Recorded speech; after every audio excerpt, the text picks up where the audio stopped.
So now we will study about some of the examples related to hybridization, जो इससे पिछले lecture में हमने हाइब्रिडाइजेशन के बेसिक्स को स्टडी किया था। तो इसमें फर्स्ट एग्जांपल हम लेंगे BeH2 मॉलिक्यूल। तो अगर इसमें हम फार्मूला लगाएं V + m - C/2, तो इसमें वैल्यू आएगी हमारी 2, जो हम ऑलरेडी कर चुके हैं।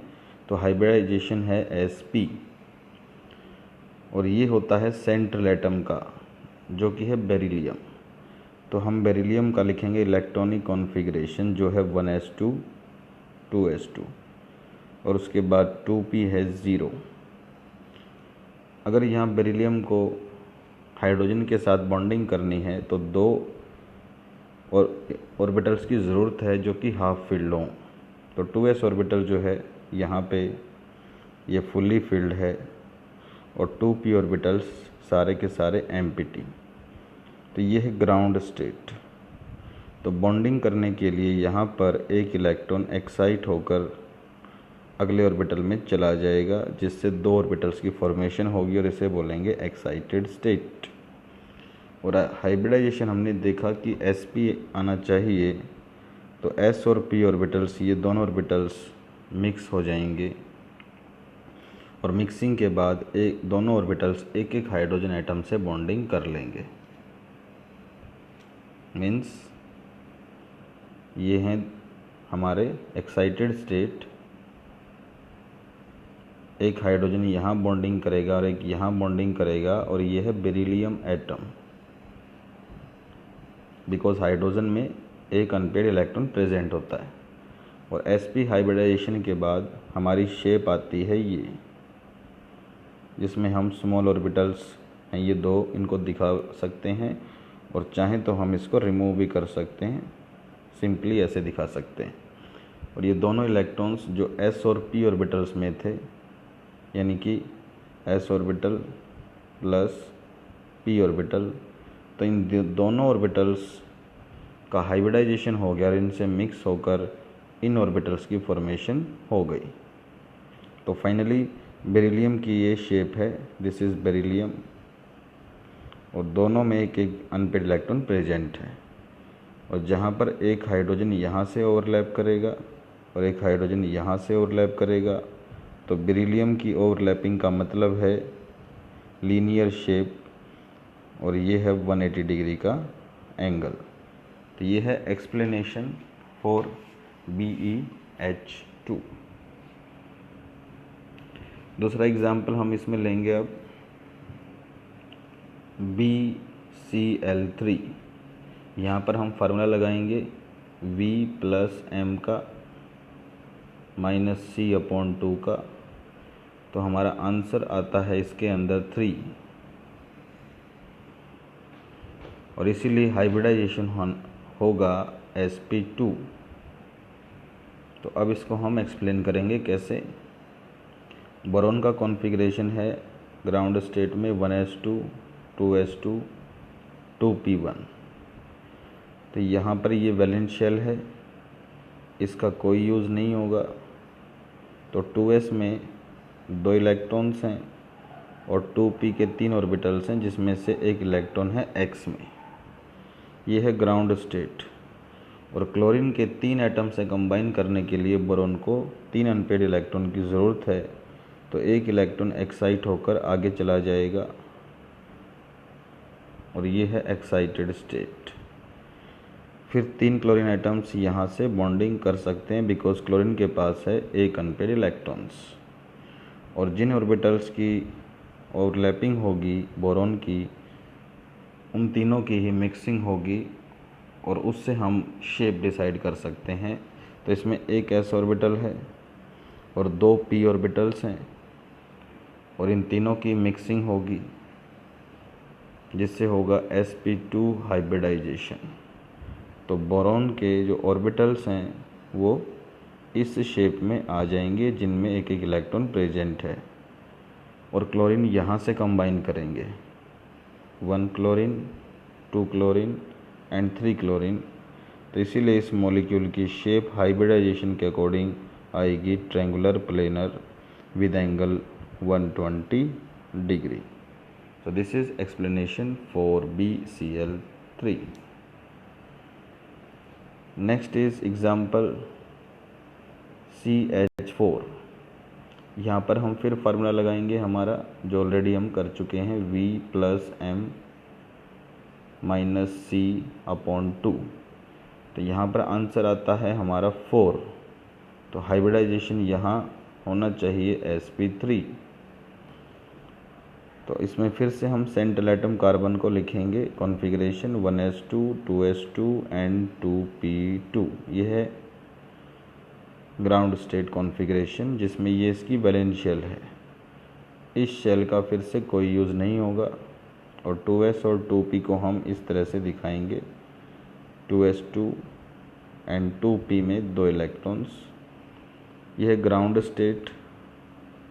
sp3 के लिए एक s और 3 p ऑर्बिटल्स को मिक्स करना है, तो एक इलेक्ट्रॉन यहाँ से एक्साइट होकर यहाँ जाएगा और 4 अनपेड इलेक्ट्रॉन करेगा ताकि 4 हाइड्रोजन के साथ बॉन्ड कर सके। यह एक्साइटेड स्टेट। और ये 4 ऑर्बिटल ही हाइब्रिडाइजेशन करेंगे और हर ऑर्बिटल के साथ एक हाइड्रोजन एटम बॉन्ड करेगा। और हाइब्रिडाइजेशन से हम दिखाएंगे कि शेप क्या होगी। तो इसमें sp3 हाइब्रिडाइजेशन आएगा इन ऑर्बिटल्स का, चारों का मिक्स होकर। और sp3 ऑर्बिटल की शेप हम पढ़ चुके हैं, टेट्राहेड्रल फॉर्म में आती है इस तरह से,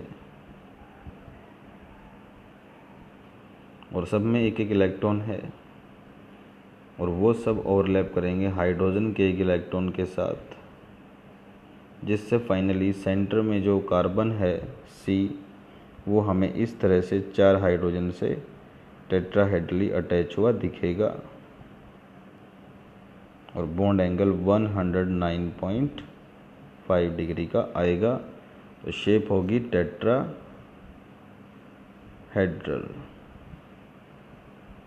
तो इस थ्योरी में कंप्लीट डिटेल में हम सभी की शेप्स और बॉन्डिंग को पढ़ सकते हैं, पहले बॉन्डिंग और फिर शेप। तो नेक्स्ट एग्जाम्पल अब इसमें हम लेंगे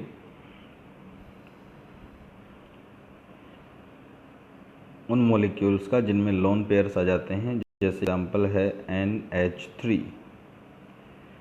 NH3 में हम फार्मूला लगाएंगे V+M - C/2, जो कि हम ऑलरेडी बता चुके हैं आपको। उस फार्मूले से यहाँ पर आंसर आता है हमारा 4। तो इसमें भी हाइब्रिडाइजेशन आना चाहिए sp3, और sp3 हाइब्रिडाइजेशन आता है तो हमें पता है कि ऑर्बिटल्स की शेप आती है ये टेट्राहेड्रल। तो मॉलिक्यूल की शेप भी टेट्राहेड्रल होनी चाहिए। So let us see about bonding. तो पहले बॉन्डिंग के लिए हम लिखेंगे सेंट्रल एटम नाइट्रोजन का कॉन्फ़िगरेशन 1s2 2s2 2p3, जिसमें ये है वैलेंस शेल और इस शेल का यूज़ नहीं होगा। और 2s2 2p3 को हम ऐसे लिख सकते हैं, 2s2 और 2p के अंदर 3 ऑर्बिटल्स हैं जिसमें एक एक इलेक्ट्रॉन प्रेजेंट है। अब यहाँ पे इलेक्ट्रॉन एक्साइट होकर कहीं बाहर नहीं जा सकता, बिकॉज इलेक्ट्रॉन जो हैं वो एक ही शेल के अंदर एक्साइट होते हैं नियर बाय एनर्जी के साथ। और नाइट्रोजन को 3 हाइड्रोजन से कंबाइन करना है क्योंकि फार्मूला था NH3, तो ये यहीं पर कंबाइन कर सकता है क्योंकि 3 half field orbitals already available हैं। तो इस इलेक्ट्रॉन को अनपेड होने की कोई ज़रूरत नहीं। बट जब हाइब्रिडाइजेशन होगा और ये मॉलिक्यूल इस शेप में आएगा टेट्राहेड्रल में, तो यहाँ पर एक ऑर्बिटल में प्रेजेंट होंगे ये 2 इलेक्ट्रॉन्स और 3 में प्रेजेंट होगा एक एक इलेक्ट्रॉन जो ओवरलैप करेगा इस तरह से हाइड्रोजन के साथ। तो इस मॉलिक्यूल में सेंटर में नाइट्रोजन है जिसके ऊपर एक लोन पेयर है और 3 हाइड्रोजन अटैच हैं। तो तो इसकी ज्योमेट्री थी टेट्राहेड्रल, लेकिन जो शेप है मॉलिक्यूल की वो टेट्राहेड्रल नहीं है, वो है pyramidal, triangular pyramidal. Because lone pairs फिर से शेप में काउंट नहीं होंगे। लाइक दिस, नाइट्रोजन के ऊपर एक दिखाया जाएगा लोन पेयर जिसका शेप से कोई रिलेशन नहीं है, और 3 हाइड्रोजन एटम्स अटैच होंगे, शेप होगी पिरामिडल ट्रायंगुलर, एक ट्रायंगल वाली शेप आएगी इसमें, जिनके तीनों के ऊपर नाइट्रोजन रखा है। और इसी तरह से हम अदर मॉलिक्यूल्स को भी देख सकते हैं, जैसे H2O। तो H2O मॉलिक्यूल में हम फिर हाइब्रिडाइजेशन निकालेंगे, फार्मूला लगाएंगे V+M एंड -C/2। तो हम चार्ज 0 वाले मॉलिक्यूल ले रहे हैं यहाँ पर। ऑक्सीजन के 6 इलेक्ट्रॉन्स, मोनोवैलेंट एटम्स यहाँ पर हैं 2 हाइड्रोजन, क्योंकि सेंट्रल एटम यहाँ ऑक्सीजन होगा जो कि सिंगल है। तो यहाँ भी आंसर 4 आएगा और हाइब्रिडाइजेशन आएगा sp3, और sp3 हाइब्रिडाइजेशन में शेप होती है टेट्राहेड्रल, जो कि ये शेप है। तो इसको अब हम बॉन्डिंग के साथ फिर से एक्सप्लेन करेंगे कि ऑक्सीजन जो है उसका कॉन्फ़िगरेशन होता है 1s2, 2s2 एंड 2p4। ये है वैलेंस शेल 2s2 2p4, और ये है अंदर की शेल जिसको कोई यूज़ नहीं होगा। 2s2 2p4 को हम इस तरह से दिखा सकते हैं, 2s और 2p का x, y और z, जिसमें है ऐसे 4 इलेक्ट्रॉन्स। अब मॉलिक्यूल था हमारा H2O। तो ऑक्सीजन को हाइड्रोजन के 2 एटम से कंबाइन करना है और इसमें 2 अनपेड इलेक्ट्रॉन्स हैं। तो यहाँ से हाइड्रोजन कंबाइन कर गया, तो इसको इलेक्ट्रॉन को एक्साइट करके आगे भेजने की कोई ज़रूरत नहीं है। और यहाँ पर हाइब्रिडाइजेशन आया था हमारा sp3, तो जिसमें ये s और 3 p ऑर्बिटल्स मिक्स करेंगे, और जिसमें इस तरह की शेप हमारे पास आनी चाहिए हाइब्रिड ऑर्बिटल्स की, नए ऑर्बिटल्स। और 2 ऑर्बिटल्स में प्रेजेंट होंगे लोन पेयर्स, इस तरह से 1 lone pair and 2 lone pair. और 2 ऑर्बिटल्स में प्रेजेंट था एक इलेक्ट्रॉन जिसने हाइड्रोजन से ओवरलैपिंग कर लिया है। तो इस मॉलिक्यूल में फाइनली सेंटर में है ऑक्सीजन, उसके ऊपर हैं इस तरह से लोन पेयर्स और 2 हाइड्रोजन अटैच हैं।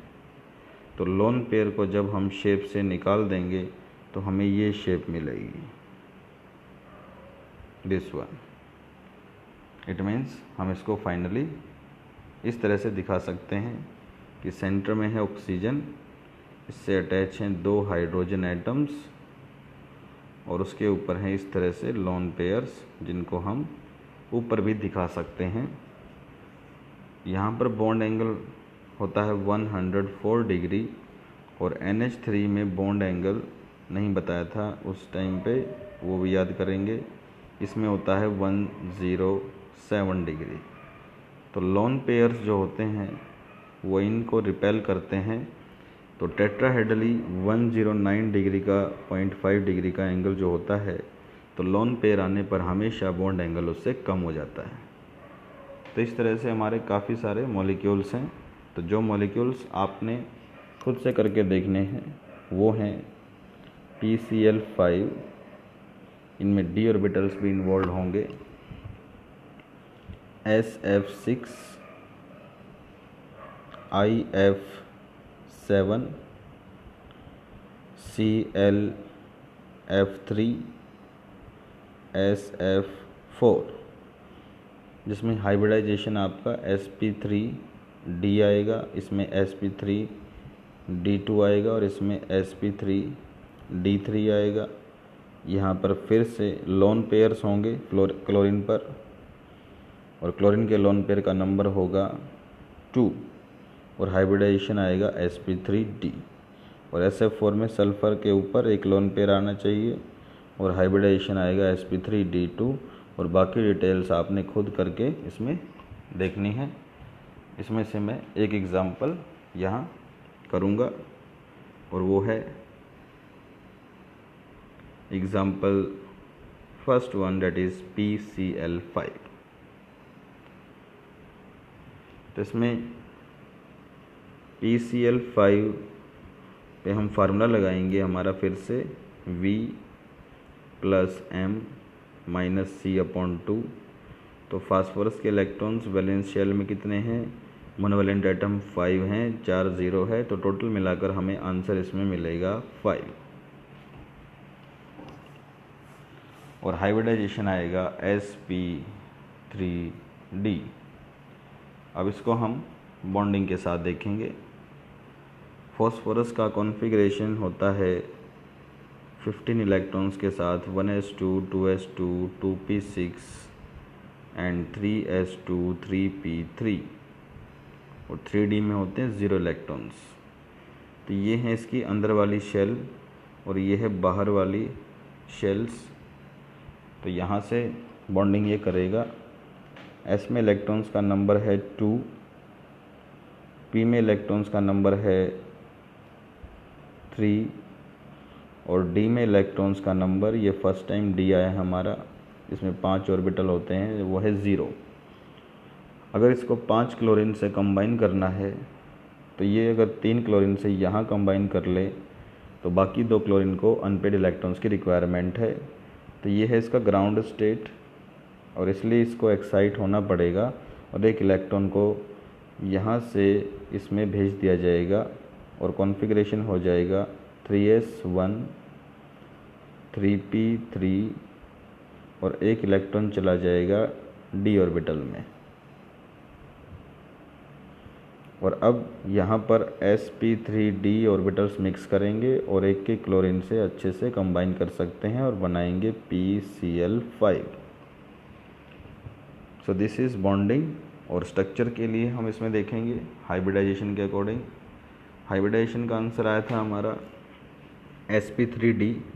तो sp3d में फॉस्फोरस के अंदर ये शेप आएगी जो हम बेसिक्स ऑफ हाइब्रिडाइजेशन में कर चुके हैं। 3 ऑर्बिटल्स होंगे, सब में एक एक इलेक्ट्रॉन और सब एक एक क्लोरीन से कंबाइन करेंगे, और 2 ऑर्बिटल्स होंगे ऊपर और नीचे की तरफ जो थोड़े बड़े होते हैं साइज में, और एक एक क्लोरीन से यहाँ कंबाइन करेंगे। तो इसमें ये तीनों एक प्लेन में हैं और इसलिए इस मॉलिक्यूल की जो शेप है विदाउट लोन पेयर वो आएगी ये शेप। ये तीनों एक प्लेन में हैं 120 एंगल के साथ, और एक क्लोरीन ऊपर और एक क्लोरीन नीचे, ट्राइगोनल बाइपिरामिडल। तो d ऑर्बिटल्स का यूज़ करके बाकी सभी मॉलिक्यूल्स आपने करने हैं और हाइब्रिडाइजेशन और वैलेंस बॉन्ड थ्योरी कंप्लीट है। Thank you.